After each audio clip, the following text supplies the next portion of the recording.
किसी नगर में एक बूढ़ा चोर रहता था। उनका लड़का अभी युवा था। जब चोर ज़्यादा बूढ़ा हो गया तो अपने बेटे को चोरी की विद्या सिखाने लगा।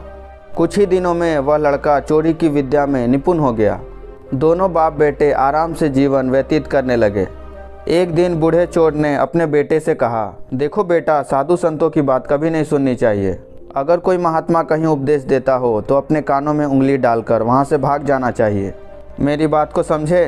लड़के ने कहा, जी पिताजी, समझ गया। एक दिन लड़के ने सोचा, क्यों ना आज राजा के घर पर ही हाथ साफ कर दूं। ऐसा सोचकर वह उधर ही चल पड़ा।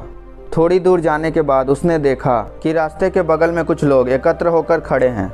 उसने आते हुए एक व्यक्ति से पूछा, उस स्थान पर इतने लोग क्यों एकत्रित हैं? उस आदमी ने उत्तर दिया, वहाँ एक महात्मा उपदेश दे रहे हैं। यह सुनकर उसका माथा ठनका। उनका उपदेश नहीं सुनूंगा, ऐसा सोचकर वह अपने कानों में उंगली डालकर वहाँ से निकल गया। जैसे ही वह भीड़ के निकट पहुँचा, उसे एक पत्थर से ठोकर लगी और वह गिर गया। उस समय बुद्ध कह रहे थे कि कभी झूठ नहीं बोलना चाहिए। जिसका नमक खाया उसका कभी बुरा नहीं सोचना चाहिए। ऐसा करने वाले को भगवान सदा दुखी बनाए रखते हैं। ये दो बातें उसके कान में पड़ी। वह झटपट उठा और अपना कान बंद कर राजा की महल की ओर चल दिया। वहाँ पहुंचकर वह जैसे ही अंदर जाना चाहा, उसे वहाँ बैठे पहरेदार ने टोका, अरे कहाँ जाते हो? तुम कौन हो? उसे बुद्ध का उपदेश याद आया, झूठ नहीं बोलना चाहिए। चोर ने सोचा, आज सच बोलकर ही देखूं। उसने उत्तर दिया, मैं चोर हूँ, चोरी करने जा रहा हूँ। पहरेदार ने कुछ देर सोचा और बोला, अच्छा जाओ। उसने सोचा, राजमहल का नौकर होगा, मजाक कर रहा है। चोर सच बोलकर राजमहल के अंदर प्रवेश कर गया। एक कमरे में घुसा। वहाँ ढेर सारा पैसा और जेवर देख उसका मन खुशी से भर गया। उसने एक थैले में सब धन भर लिया और दूसरे कमरे में घुसा। वह रसोई घर था। वहाँ अनेकों प्रकार के भोजन रखे थे। इतने स्वादिष्ट पकवान देख उससे रहा नहीं गया। वह वहाँ खाना खाने लगा। खाना खाने के बाद वह थैला उठाकर वहाँ से जाने लगा कि तभी फिर बुद्ध का उपदेश याद आया, जिसका नमक खाया हो उसका बुरा मत सोचो। उसने अपने मन में कहा, जो खाना खाया उसमें नमक भी था, इसका बुरा नहीं सोचना चाहिए। इतना सोचकर थैला वहीं रख वह वापस चल पड़ा।